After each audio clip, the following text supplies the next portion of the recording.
Sabe, existe uma pergunta, uma única e poderosa pergunta, que ecoa por toda a narrativa bíblica. E ao seguir o rastro dela, a gente descobre uma história profunda sobre responsabilidade, sobre a natureza humana e, claro, sobre a graça. Vamos mergulhar nisso. Tudo começa com essa pergunta. Uma pergunta um tanto estranha, feita pela primeira vez num jardim, bem no comecinho da história da humanidade. Então, a nossa história começa lá em Gênesis, no momento em que a relação entre o divino e o humano se quebra. E o mais impressionante é que a resposta de Deus não é, sei lá, um raio caindo do céu. É uma conversa. Pensa bem, em vez de um julgamento imediato depois da queda, Deus inicia um diálogo, uma busca. Isso mostra um desejo de interagir e não de condenar logo de cara. É um convite para conversar, em vez de um veredito final.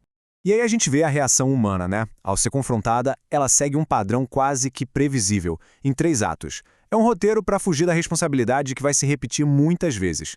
Primeiro, se esconder. Depois, tentar se proteger. E, por fim, o clássico, jogar a culpa no outro.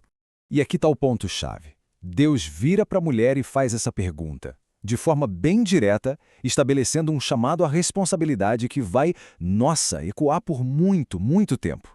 O problema é que as consequências dessa fuga da responsabilidade, elas crescem muito rápido. E isso fica claro logo na história seguinte, com o filho deles, Caim. Olha que interessante, Deus, de novo, começa com uma pergunta, mas a resposta de Caim, a resposta dele é totalmente diferente. Não é mais medo e fuga como a de Adão, é desafio, é arrogância. O erro humano sobe de nível.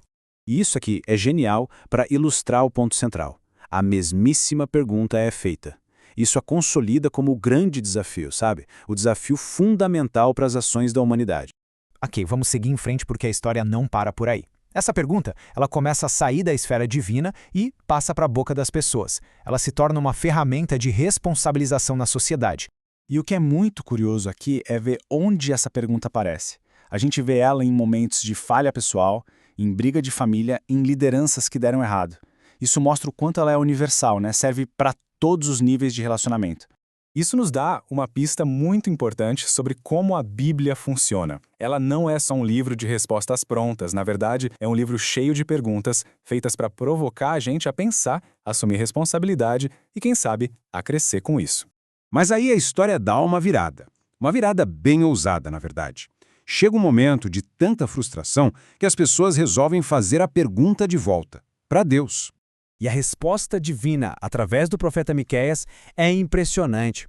Deus não ignora, ele aceita o desafio, sabe? Ele entra na discussão e responde à acusação da humanidade, lembrando de todos os seus atos redentores.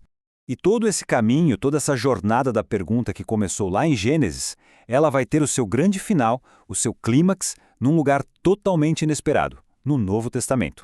E aqui a gente chega num ponto de ironia assim, absurda.